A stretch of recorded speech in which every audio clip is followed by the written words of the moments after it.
दोस्तों Y Y analysis एक बहुत इंपॉर्टेंट टूल है जिसका यूज़ आजकल इंडस्ट्री में हर जगह हो रहा है। इसका यूज़ हम किसी भी प्रॉब्लम के जड़ तक पहुंचने के लिए करते हैं। उसमें एक्चुअल प्रॉब्लम क्या थी उसके रूट काउज तक पहुंचने के लिए करते हैं ताकि प्रॉब्लम कहां से क्रिएट हुई वो हमें पता चल सके। दोस्तों वाई वाई एनालिसिस की शुरुआत जापान में हुई थी। टोयोडा इंडस्ट्री का जो ग्रुप है उन्होंने इसकी शुरुआत की थी। इसकी खोज जो की थी साकिची टोयोडा ने की थी, जो कि टोयोडा ग्रुप के फाउंडर थे। उन्होंने इसकी शुरुआत की थी। बाद में इसको बहुत ज़्यादा डेवलप किया गया, कई सारे सुधार किए गए और आज के दिन में ये प्रॉब्लम की जड़ को ढूंढने वाला सबसे इम्पोर्टेंट टूल है बिना किसी खर्चे के। सो आज इसके बारे में जानेंगे। दोस्तों इसकी डेफिनेशन की बात कर ले तो मैं फिर से आपको बता दूं कि ये एक प्रॉब्लम सॉल्विंग टूल है और किसी भी प्रॉब्लम के जड़ तक पहुंचने के लिए इसका यूज़ किया जाता है। ये एक रूट काउज एनालिसिस टूल है ताकि कोई भी प्रॉब्लम होती है तो उसके रूट काउज को कैसे ढूंढा जाए उसको एनालिसिस करने का ये टूल है। दोस्तों आगे चल के मैं एग्जांपल भी बताऊंगा कैसे किसी प्रॉब्लम की जड़ तक पहुंचते हैं और कैसे वाई वाई एनालिसिस करते हैं। लेकिन उससे पहले मैं इसके फंक्शन के बारे में बता देता हूं कैसे ये काम करता है। दोस्तों मशीन पे किसी भी तरह की कोई प्रॉब्लम होती है और हमें उसका वाई वाई एनालिसिस करने की ज़रूरत होती है तो कुछ रूल है वो हमें फॉलो करने चाहिए। पहला है, जब भी हम वाई वाई एनालिसिस करते हैं तो ये ज़रूरी है कि जो वहाँ पे प्रेजेंट टीम थी, यानी कि प्रॉब्लम के टच में जो टीम सबसे ज़्यादा थी, जो पर्सन सबसे ज़्यादा थे, उनका होना बहुत ज़रूरी है। उनके सामने ही वाई वाई एनालिसिस करें। सेकंड चीज़ है कि वाई वाई एनालिसिस करते समय कोई भी आंसर जजमेंटल ना हो, यानी कि कोई भी आंसर अगर कोई दे रहा है तो उसके पीछे कोई लॉजिक होना चाहिए, कोई फैक्टर होना चाहिए। आंसर जजमेंटल नहीं होना चाहिए। और वाई वाई करते समय हमें वाई वाई क्वेश्चन जो करते हैं वो ज़रूरी नहीं है कि 5 टाइम ही करना है। वो 5 टाइम से कम भी हो सकता है और 5 टाइम से ज़्यादा भी हो सकता है। डिपेंड करता है कि हमें रूट काउज मिल जाना चाहिए। और नेक्स्ट चीज़ है, अगर हमें रूट काउज मिल जाता है तो उसके बाद हम वाई वाई एनालिसिस आगे नहीं बढ़ाते हैं, वहीं पे स्टॉप कर देते हैं।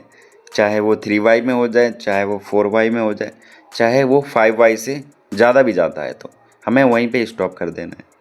आइए एक एग्जांपल से जानते हैं कि वाई वाई एनालिसिस कैसे करते हैं, प्रैक्टिकली इसको जानते हैं। दोस्तों मेरे पास एक एग्जांपल है सीएनसी मशीन का जिसकी एलएम गाइड में से नॉइस आ रही है। सो इसका वाई वाई एनालिसिस करेंगे। फर्स्ट क्वेश्चन रहेगा एलएम गाइड में से नॉइस क्यों आ रही है। इसका आंसर रहेगा कि एलएम गाइड जो है वर्न आउट हो चुकी है, उसमें छोटे छोटे डेंट पड़ चुके हैं एलएम रेल में, जिसके कारण उसमें से नॉइस आ रही है। अगला क्वेश्चन अब इससे रिलेटेड रहेगा कि एलएम गाइड में डेंट क्यों पड़ गए, वो वर्न आउट क्यों हो गई। अब इसका आंसर रहेगा कि एलएम गाइड का जो लुब्रिकेशन है वो प्रॉपरली नहीं हुआ, जिसके कारण वो वर्न आउट हो गई। अगला क्वेश्चन इससे रिलेटेड रहेगा कि उसमें लुब्रिकेशन प्रॉपरली क्यों नहीं हुआ।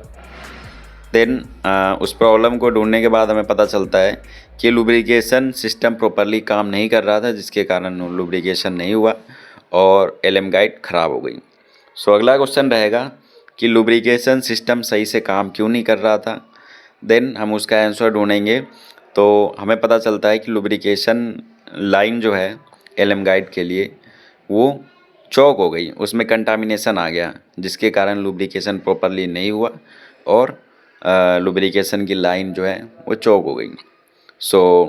देन फिर से हम पूछेंगे कि लुब्रिकेशन की लाइन में कंटामिनेशन क्यों आया। देन हमें जाके रूट काउज पता चलता है कि लुब्रिकेशन सिस्टम जो है उसमें फ़िल्टर नहीं लगा हुआ है, जिसके कारण उसमें से ऑयल के साथ कंटामिनेशन भी आ गए और लाइन में जाके धीरे धीरे जाते हुए उसको जाम कर दिया। इस तरह से हमें पता चला कि एलएम गाइड में से नॉइज़ क्यों आई। तो एक्चुअल काउज हमें क्या पता चलता है कि लुब्रिकेशन सिस्टम का फ़िल्टर जो है वो अवेलेबल ही नहीं था, उसमें हमने फ़िल्टर लगाया। इस तरह से हम सही तरीके से सही काउज पर पहुंच सकते हैं। यही है Y Y analysis.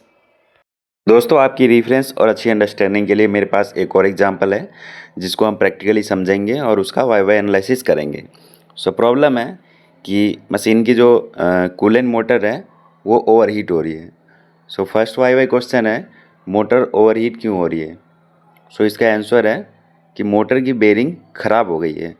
Second Y question है कि मोटर की बेरिंग ख़राब क्यों हुई, तो इसका आंसर है कि बेरिंग में लुब्रिकेशन प्रॉपर नहीं हुआ, इससे बेरिंग ख़राब हुई। सो नेक्स्ट वाई क्वेश्चन है कि बेरिंग में लुब्रिकेशन टाइम पे क्यों नहीं हुआ। सो इसका आंसर रहेगा कि जो लुब्रिकेशन के लिए जो प्रिवेंटिव मेंटेनेंस का जो शेड्यूल फॉलो करना था वो फॉलो नहीं किया गया, जिसके कारण इसकी लुब्रिकेशन नहीं हुई और ये ख़राब हुआ। सो अगला वाई क्वेश्चन रहेगा कि बेरिंग का जो प्रिवेंटिव मेंटेनेंस है वो क्यों नहीं किया गया।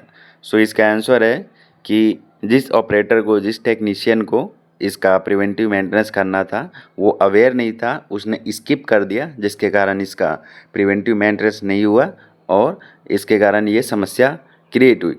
सो मेन रूट काउज क्या हुआ कि इसका प्रिवेंटिव मेंटेनेंस नहीं हुआ।